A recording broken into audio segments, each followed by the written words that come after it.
दोस्तों नमस्कार। राजस्थान में पंचायत चुनाव को लेकर तैयारियां तेज है। ऐसे में चुनाव लड़ने वाले उम्मीदवारों के साथ साथ मतदाताओं के मन में भी कई सवाल है। वोटिंग मशीन होगी या फिर बैलेट पेपर? क्या पंचायत चुनाव में नोटा का विकल्प मिलेगा? अपना मतदान केंद्र कैसे पता करें? वृद्ध और दिव्यांग मतदाताओं के लिए क्या कुछ सुविधाएं होंगी? और मतदान केंद्र पर कौन सी चीज़ें लेकर जा सकते हैं और किन चीज़ों पर रोक होगी? आज की इस वीडियो में इन सभी सवालों के जवाब आपको आसान भाषा में बताएंगे। तो चलिए बिना देर किए इस पूरे वीडियो की शुरुआत करते हैं। सबसे पहले जान लेते हैं पंच सरपंच के लिए ईवीएम होंगे या फिर बैलेट पेपर। दोस्तों अगर वोटिंग के तरीकों की बात करें तो राजस्थान के आगामी पंचायत राज चुनाव में पंच और सरपंच के चुनाव बैलेट पेपर और मतपेटी के जरिए कराए जाने की व्यवस्था की गई है। वहीं पंचायत समिति और जिला परिषद सदस्य के चुनाव ईवीएम के जरिए कराए जाने की जानकारी सामने आई है।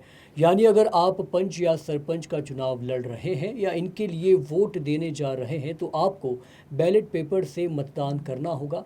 रिपोर्ट्स के मुताबिक पंच के लिए गुलाबी रंग का मतपत्र और सरपंच के लिए सफ़ेद रंग का मतपत्र रखा गया है। इसलिए इस बार मतदान केंद्र पर पहुंचने से पहले ये समझना ज़रूरी है कि आपको किस पद के लिए किस तरह वोट करना है। अब दूसरा सबसे बड़ा सवाल, पंचायत चुनाव में नोटा का विकल्प होगा या नहीं? तो दोस्तों नोटा यानी कि नन ऑफ द अबव, यानी इनमें से कोई भी नहीं। मतदाता इसका इस्तेमाल तब करता है जब वह किसी भी उम्मीदवार को वोट नहीं देना चाहता। राजस्थान में नोटा का विकल्प चुनावी प्रक्रिया में इस्तेमाल होता रहा है और राज्य के निर्वाचन साक्षरता संसाधनों में भी ईवीएम और मतपत्र पर नोटा का उल्लेख है। लेकिन यहाँ एक ज़रूरी बात है, पंचायत चुनाव 2026 में आपके संबंधित पद और मतपत्र पर नोटा की व्यवस्था क्या होगी, इसे अंतिम रूप से राज्य निर्वाचन आयोग की संबंधित चुनाव अधिसूचना और मतपत्र के प्रारूप से ही कंफर्म करें। यानी सोशल मीडिया पर चल रही किसी भी जानकारी को अंतिम मानने के बजाय आयोग की आधिकारिक जानकारी ज़रूर देखें। चलिए अब जानते हैं कि आप अपना वोटिंग बूथ कैसे पता कर सकते हैं। तो दोस्तों आपका मतदान केंद्र यानी कि पोलिंग बूथ कहाँ है, इसके लिए चुनाव से पहले जारी होने वाली मतदाता सूचना पर्ची, संबंधित मतदाता सूची और आधिकारिक चुनाव पोर्टल की जानकारी देख सकते हैं। राजस्थान के मुख्य निर्वाचन अधिकारी की वेबसाइट पर वोटर मित्र सुविधा भी उपलब्ध है, जहां मतदान केंद्र और चुनाव संबंधी जानकारी हासिल की जा सकती है। इसके अलावा अपने क्षेत्र के बीएलओ यानी कि बूथ लेवल ऑफिसर से भी मतदान केंद्र की जानकारी ली जा सकती है। ध्यान रखें, वोट डालने से पहले अपना बूथ ज़रूर चेक कर लें ताकि मतदान के दिन गलत केंद्र पर पहुंचने की परेशानी ही ना हो। चलिए अब ये भी जान लेते हैं कि वृद्ध और ख़ासतौर पर दिव्यांग मतदाताओं के लिए क्या कुछ व्यवस्था होगी।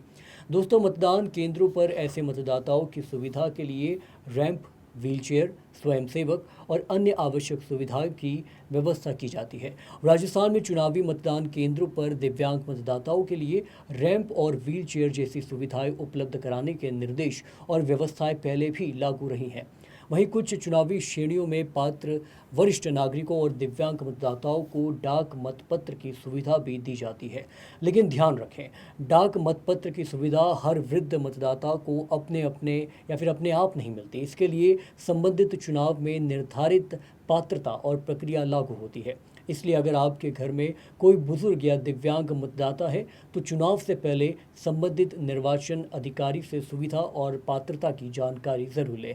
और दोस्तों अब सबसे ज़रूरी सवाल, मतदान केंद्र पर किन चीज़ों की अनुमति होगी। सबसे पहले अपने साथ आयोग द्वारा मान्य पहचान पत्र ज़रूर रखें। मतदान केंद्र के अंदर मोबाइल फ़ोन, कैमरा या ऐसी कोई भी चीज़ ले जाने पर रोक है जो मतदान की गोपनीयता प्रभावित है करती होगी। राजस्थान से पहले हुए चुनाव में मतदान केंद्र के प्रवेश द्वार पर मोबाइल जमा कराने की सुविधा भी दी गई है। इसीलिए बेहतर है कि मतदान केंद्र पर जाते समय अनावश्यक सामान साथ न ले जाएं। और सबसे महत्वपूर्ण, मतदान की गोपनीयता बनाए रखना हर मतदाता की जिम्मेदारी है।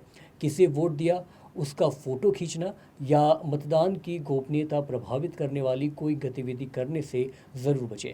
ऐसे में दोस्तों, पंचायत चुनाव 2026 में वोट डालने से पहले इन 5 बातों को ज़रूर याद रखें। पहली बात, पंच और सरपंच के लिए बैलेट पेपर से मतदान की व्यवस्था है, जबकि पंचायत समिति और ज़िला परिषद के लिए दोस्तों ईवीएम की व्यवस्था बताई गई है। अब बात करते हैं दूसरी की। नोटा की व्यवस्था को संबंधित पद की अंतिम चुनाव अधिसूचना और मतपत्र के प्रारूप से ज़रूर कंफर्म करें। तीसरी बात, अपना पोलिंग बूथ पहले से ही चेक कर ले दोस्तों, बहुत ज़रूरी है। चौथी बात, वृद्ध और दिव्यांग मतदाताओं के लिए उपलब्ध सुविधाओं और पात्रता की जानकारी पहले ही ले लें। और पांचवी बात दोस्तों, मतदान केंद्र पर केवल ज़रूरी और मान्य सामान लेकर जाएं और मतदान की गोपनीयता का पूरा ध्यान रखें।